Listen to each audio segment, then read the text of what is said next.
Hi ನಮಸ್ಕಾರ ಸ್ನೇಹಿತರೆ, ಎಲ್ಲರಿಗೂ ಬೆಳಗಿನ ಶುಭೋದಯ ತಿಳಿಸುತ್ತಾ ಸ್ನೇಹಿತರೆ, ಇಂದು ಸೆಪ್ಟೆಂಬರ್ 28 ಭಗತ್ ಸಿಂಗ್ ರವರ ಜನ್ಮದಿನದ ಪ್ರಯುಕ್ತ ಭಗತ್ ಸಿಂಗ್ ಅವರಿಗೆ ಸಂಬಂಧಪಟ್ಟಂಥ ಕೆಲವು ಮಾಹಿತಿಯನ್ನು ತಮ್ಮ ಮುಂದೆ ಹಂಚಿಕೊಳ್ಳಲು ಬಂದಿರುವೆ.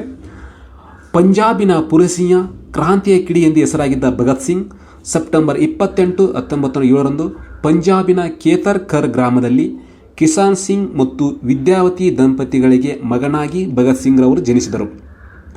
1919 ಜಲಿಯನ್ ವಾಲಾಬಾಗ್ ದುರಂತ ನಡೆದ ಸ್ಥಳಕ್ಕೆ ಭೇಟಿ ನೀಡಿ ಅಲ್ಲಿನ ರಕ್ತಸಿಕ್ತ ಮಣ್ಣನ್ನು ಒಂದು ಬಾಟಲಿನಲ್ಲಿ ತುಂಬಿಕೊಂಡು ಅದನ್ನು ಭಗತ್ ಸಿಂಗ್ ರವರು ಪೂಜೆ ಮಾಡುತ್ತಿದ್ದರು.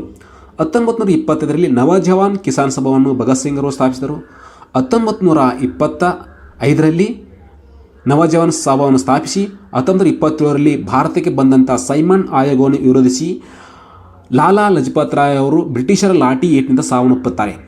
ಈ ಸಮಯದಲ್ಲಿ ದೇಶದಲ್ಲಿ ಬ್ರಿಟಿಷ್ ಆಡಳಿತವನ್ನು ವಿರೋಧಿಸಿ ಭಗತ್ ಸಿಂಗ್ ಮತ್ತು ಬಟುಕೇಶ್ವರ್ ದತ್ ಅವರು 1929 ಡಿಸೆಂಬರ್ 8 ದೆಹಲಿಯ ಕೇಂದ್ರ ಶಾಸನ ಸಭೆ ಮೇಲೆ ಬಾಂಬ್ ಹಾಕಿದರು. ಭಗತ್ ಸಿಂಗ್ ರಾಜ್ಗುರು ಸುಖದೇವ್ರವರು 1928 ಡಿಸೆಂಬರ್ 8 ಪೊಲೀಸ್ ಅಧಿಕಾರಿ ಸ್ಯಾಂಡರ್ಸ್ನನ್ನು ಗುಂಡಿಟ್ಟು ಹತ್ಯೆ ಮಾಡಿದ್ದಕ್ಕಾಗಿ 1931 ಮಾರ್ಚ್ 23 ಲಾಹೋರ್ ಜೈಲಿನಲ್ಲಿ ಗಲ್ಲಿಗೇರಿಸಲಾಯಿತು. ಇನ್ಕಿಲಾಬ್ ಜಿಂದಾಬಾದ್, ಕ್ರಾಂತಿ ಚಿರವಾಗಲಿ ಎಂಬ ಘೋಷಣೆ ಕೂಗುತ್ತಲೇ ಗಲ್ಲಿಗೆ ಶರಣಾದರು.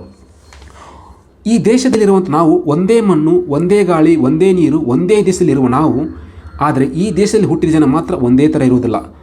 ಒಬ್ಬ ದೇಶದ್ರೋಹಿ ಇದ್ದರೆ ಅವನ ಪಕ್ಕದಲ್ಲಿ ಒಬ್ಬ ಅಪ್ರತಿಮ ಭಕ್ತಿ ಇರ್ತಾನೆ. ಆಗಿರುವುದರಿಂದಲೇ ವ್ಯವಸ್ಥೆ ಬ್ಯಾಲೆನ್ಸ್ ಆಗುತ್ತಿದೆಯೋ ಏನು. ಇದು ಇವತ್ತಿನ ಪರಿಸ್ಥಿತಿ ಮಾತ್ರವಲ್ಲ, ಶತಮಾನಗಳಿಂದಲೂ ಭಾರತದಲ್ಲಿ ಇಂಥ ಘಟನೆ ನಡೆಯುತ್ತವೆ.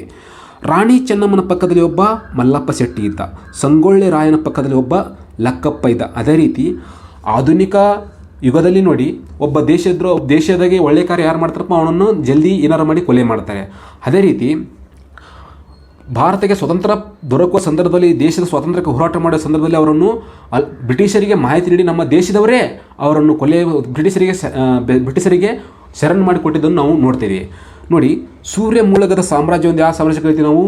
ಬ್ರಿಟನ್ ಸಾಮ್ರಾಜ್ಯ ಕರಿತೀವಿ. ಅಂಥ ಸಾಮ್ರಾಜ್ಯಕ್ಕೆ ಸೊಡ್ಡು ಹೊಡೆದು ನಿಂತು ಆ ಬ್ರಿಟಿಷರಿಗೆ ಪಡುವನ ದಿಕ್ಕು ತೋರಿಸಿದಂಥ ಯುವ ಕ್ರಾಂತಿಕಾರಿ ಈ ಭಗತ್ ಸಿಂಗ್. ಕ್ರಾಂತಿ ಎನ್ನುವುದು ಬಂದೂಕಿನ ನಳಿಕೆಯಲ್ಲಿಲ್ಲ, ಕ್ರಾಂತಿ ಎನ್ನುವುದು ಕತ್ತಿಯ ತುದಿಯಲ್ಲಿಲ್ಲ, ಕ್ರಾಂತಿ ಎನ್ನುವುದು ಸಂಪತ್ತನ್ನು ದೋಚುವುದರಲ್ಲಿಲ್ಲ, ಕ್ರಾಂತಿ ಎನ್ನುವುದು ರೈಲಿನ ಹಳಿಯನ್ನು ಕೀಳುವುದರಲ್ಲಿಲ್ಲ, ಕ್ರಾಂತಿ ಎನ್ನುವುದು ಹಿಂಸೆಯಲ್ಲಿಲ್ಲ. ಕ್ರಾಂತಿ ಎಂದರೆ ಎಲ್ಲಿ ಅನ್ಯಾಯ ನಡೀತದೆ ಆ ಅನ್ಯಾಯದ ವಿರುದ್ಧ ಪ್ರತಿಭಟಿಸುವುದೇ ಕ್ರಾಂತಿ ಎಂದು ಭಗತ್ ಸಿಂಗ್ ಅವರು ಹೇಳುತ್ತಾರೆ. ಹೀಗಾಗಿ ಈ ದಿನ ನಾವು ಭಗತ್ ಸಿಂಗರಿಗೆ, ಈ ದಿನ ಆದರೆ ನಾವು ಶಾಲಾ ಮಕ್ಕಳಿಗಾಗಲಿ ಹಲವಾರು ಯುವಕರಿಗೆ ಈ ಒಂದು ದಿನವಾದರೆ ಭಗತ್ ಸಿಂಗ್ರವರ ಸ್ವತಂತ್ರ ಹೋರಾಟ ಸಂದರ್ಭದಲ್ಲಿ ಆಗಿರಬೇಕು, ಅವರ ಬೆಳೆದು ಬಂದ ದಾರಿಯನ್ನು, ಅವರು ಸ್ವತಂತ್ರ ಹೋರಾಟ ಸಮಯದಲ್ಲಿ ಗಲ್ಲಿಗೇರುವಂಥ ಸಂದರ್ಭದಲ್ಲಿ ಅವರ ತಾಯಿ ಹೇಳಿದಂಥ ಮಾತನ್ನಾಗಲಿ, ಅವರ ಹೋರಾಟದ ಕಿಚ್ಚನ್ನು ಇಂದಿನ ಯುವ ಜನಾಂಗಕ್ಕೆ ತಿಳಿಸುವುದು ಅತಿ ಅವಶ್ಯವಾಗಿದೆ.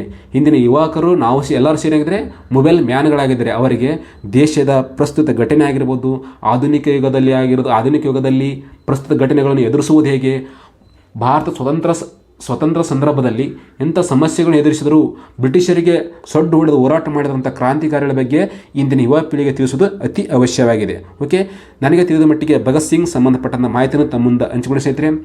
ಓಕೆ, ತಮ್ಮೆಲ್ಲರೂ ಒಳ್ಳೆಯದಾಗಲಿ. ಏನಾದರೂ ಸಜೆಷನ್ ಇದ್ದರೆ ದಯವಿಟ್ಟು ಕಮೆಂಟ್ಸ್ ತಿಳಿಸಿ ಅಂತ ಇಂದಿನ ಕ್ಲಾಸ್ ಮುಗಿಸಿ. ನಮಸ್ಕಾರ ಸ್ನೇಹಿತರೆ.